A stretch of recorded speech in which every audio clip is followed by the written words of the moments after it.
Bonjour à tous, vous êtes très nombreux à avoir dans vos résolutions 2015 de maigrir et de reprendre le sport. Et bien ça tombe bien, parce qu'aujourd'hui dans votre émission En pleine forme, on va vous aider à maigrir d'une façon très surprenante.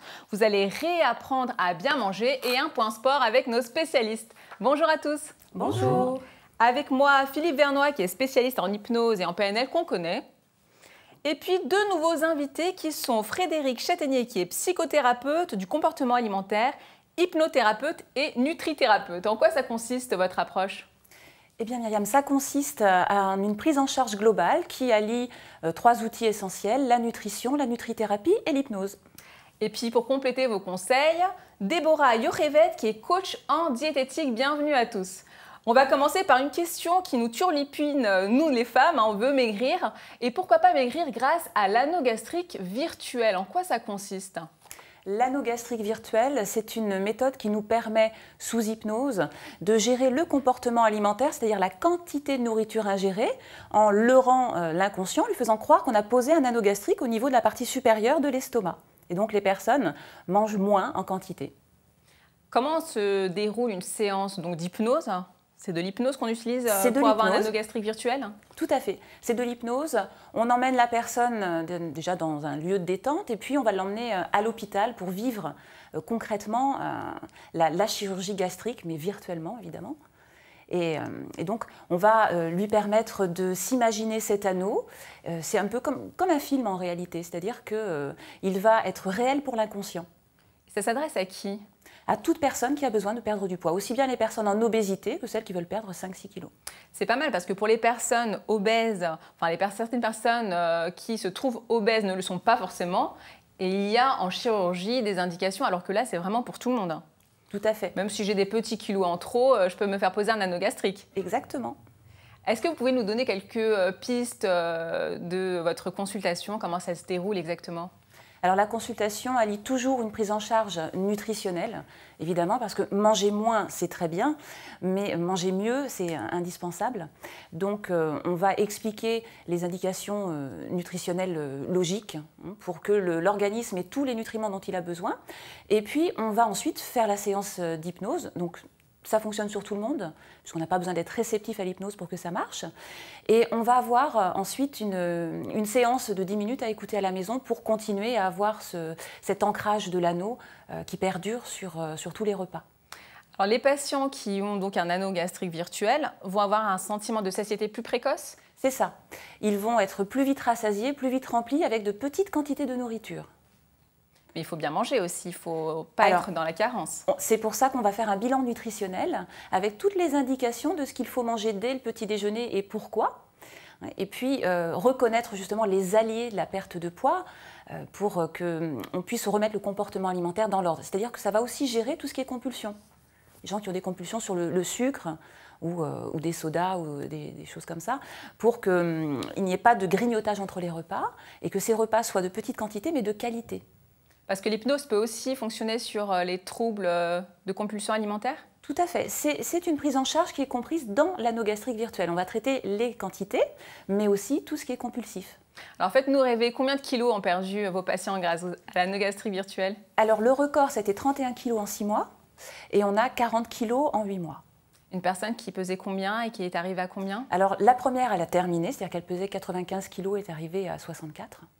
Et la deuxième dont je parle, elle était en obésité et donc elle est en cours de traitement et de suivi. Alors vous venez de le dire, manger mieux, c'est très important.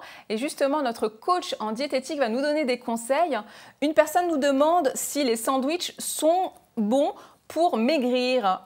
Enfin, exactement, je travaille beaucoup et je mange souvent des sandwichs, je veux maigrir. Est-ce que je dois arrêter les sandwichs? Est-ce qu'on peut maigrir tout en mangeant des sandwichs? C'est la question. Contrairement aux idées reçues, le sandwich n'est pas quelque chose à bannir de l'alimentation équilibrée. Moi, je prône l'alimentation équilibrée, l'équilibre alimentaire en piochant dans toutes les catégories d'aliments, donc aussi bien au niveau des protéines, des lipides, des glucides, et dans chaque catégorie d'aliments aussi la diversité à chaque fois. Alors si quelqu'un, parce que c'est plus facile pour lui, préfère se préparer un sandwich tous les midis, ça peut tout à fait s'allier à un régime, même à un régime pour perdre du poids.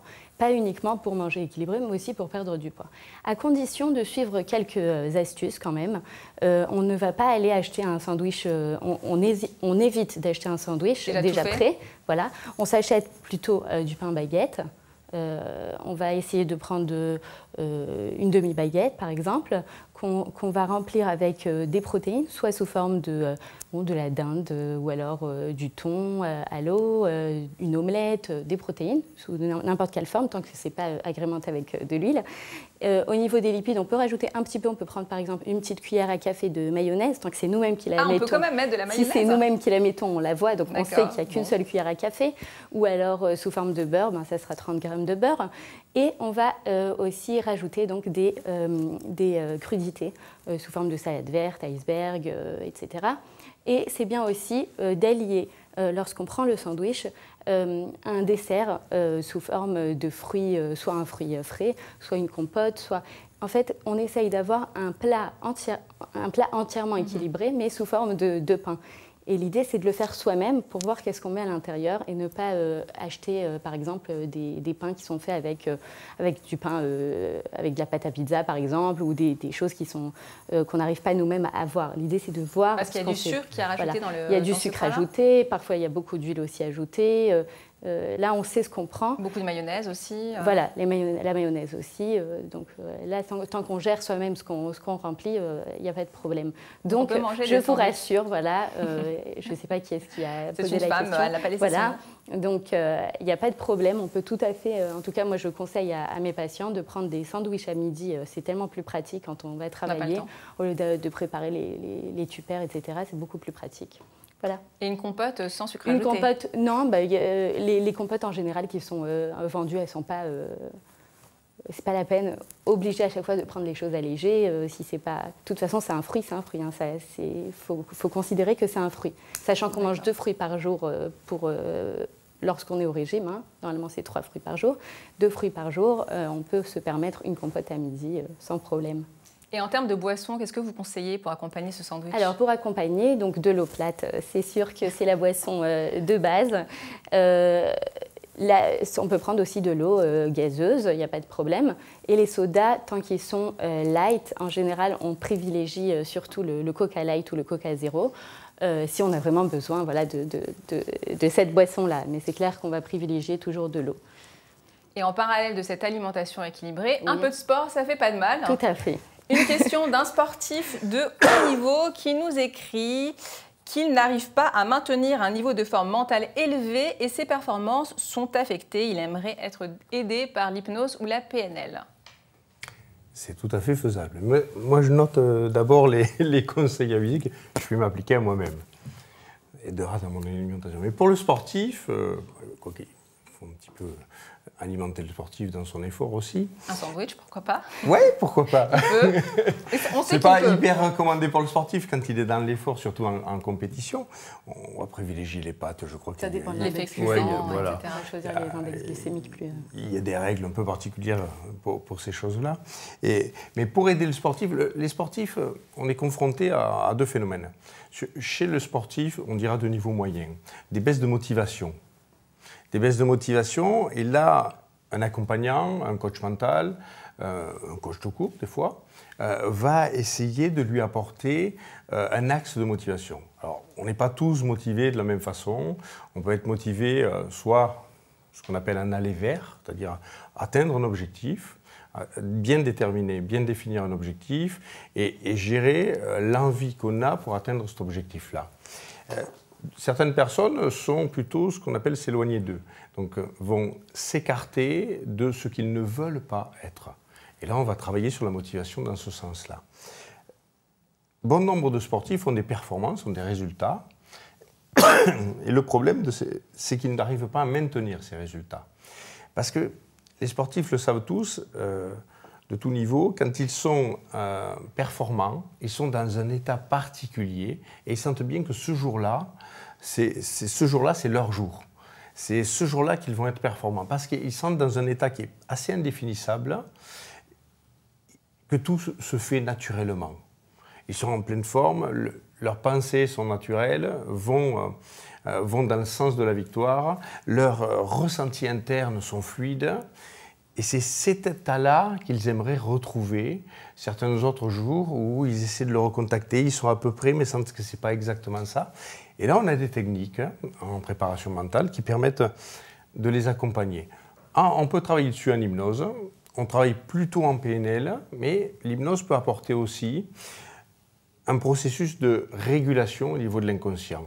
Mettre des processus en place qui sont automatiquement lui apporter les ressources.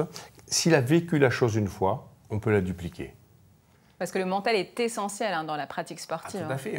Une étude sur les footballeurs qui tirent, je ne suis pas très fort en football, je crois que ça s'appelle les pénaltys, a démontré que c'est des gens hyper entraînés. Et pourtant, à l'entraînement, ça passe à chaque fois. Mais ils sont déstabilisés sous la pression et ils ratent. Et c'est la gestion de la pression extérieure et de devoir faire la performance et de ce qu'ils se disent au moment où ils vont faire l'acte technique qui va les amener. Alors on va implanter les bonnes croyances à ce moment-là, les bonnes ressources, les bonnes croyances. Quand ils sont performants, ils ont un processus mental et un état interne, ce qu'on appelle l'état interne, c'est un état émotionnel, qui va dans une certaine direction. Et quand ils sont moins performants, ils n'arrivent pas à recontacter cet état. Et les choses qu'ils se disent, alors ça va très vite dans la tête à ce moment-là, sous la pression. Pour un sportif, c'est énorme ce qui se passe dans sa tête. On arrive à retrouver les mêmes processus, à les remettre en place. Parce qu'il y a entre le processus qui l'amène à la performance et le processus qui le fait légèrement passer à côté de la performance, parce que ce n'est pas un échec, il y a une toute petite différence. Et c'est cette petite différence que le préparateur mental va mettre en évidence et corriger. Et des petits conseils pour monsieur et madame tout le monde qui nous regardent, qui ne sont pas forcément sportifs de haut niveau, qui aimeraient reprendre le sport et qui ont du mal à se motiver, des petits conseils pour les motiver? Alors là c'est trouver leur axe de motivation. Parce que quand on est dans le sport, qu'on fait du jogging sur un tapis, par exemple en salle, il y a un moment où on est dans un bien-être intense. Mais avant, c'est souffrant. Pour arriver à ce stade-là et retrouver cet état-là, il y a une technique toute bête. Quand vous êtes dans cet état-là, vous appuyez avec votre pouce sur votre poignet. Alors appuyez sur votre poignet avec votre pouce et surtout appuyez sur les touches de votre clavier d'ordinateur sur www.enpleineforme.net. N'hésitez pas à nous poser des questions parmi tous les domaines qui vous intéressent. On sera là pour y répondre. Et puis surtout, n'oubliez pas www.enpleineforme.net. À très bientôt pour une nouvelle émission. Au revoir.